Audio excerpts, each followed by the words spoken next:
Hello and welcome to Center 4 of our bird migration unit, which fits into our overall theme of cycles. This is a fun and pretty juicy center, and there's some different kind of scaffolding you can do for different age groups and abilities, so we'll talk about that a little bit.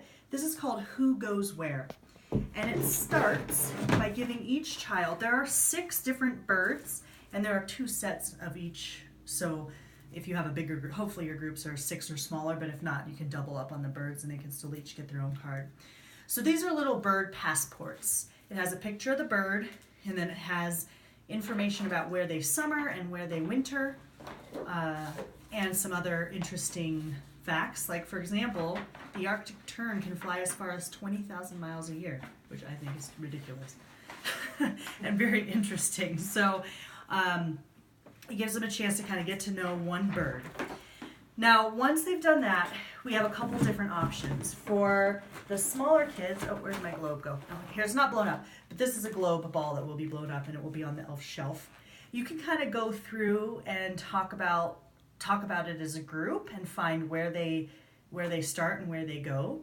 The globe is kind of a cool visual because, you know, it actually is more accurate about the way we're shaped. But for the older kids, each student can have their own world place map. And we have some little stickers, and there will also be some dry erase markers. I think I'll double check, make sure that works to put the dry erase marker in here. But what you can do is have them with these little, let's stick with the stickers. There's a bunch of little dot stickers in here. You can have them put a dot where the bird starts based on the passport, and a dot where the bird ends. And then we have yarn, but I think that's a little extra we don't necessarily need. You can have them just use a ruler to kind of measure. So for the younger kids, we have this little cheat ruler that actually has the scale on here. It's approximately 2 centimeters per 1,000 miles. It's not exact, but that's close enough for the math that the kids will be doing. But this one is for the younger kids. They can just put it up on their line from dot to dot and they can get the miles. They don't have to necessarily do the multiplication if that's beyond their skill level. But for the older kids who are learning multiplication, it's good practice. So you can have them measure in inches and then in centimeters, and then using the scale, if they know that 2 centimeters is 1,000 miles, then you can help them do the math to figure out how far their bird is flying for their migration flyway.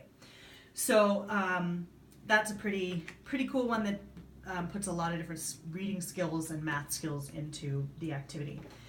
And then again, for the older students, we have these big sticky notes, and this is the kind of the outline for the sticky note.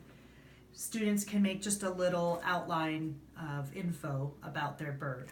So put their name, the bird's name, where they are in the summer, where they are in the winter, the inches, so we're talking about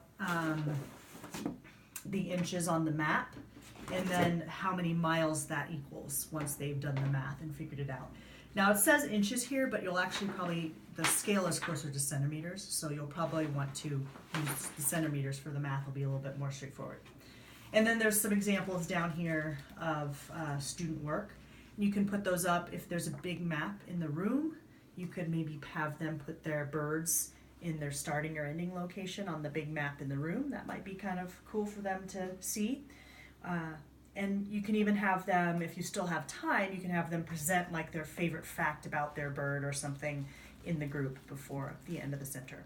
So lots of stuff going on here, lots of great, cross-subject information happening. So use your judgment as far as what the different ages can handle and kind of scaffold it accordingly.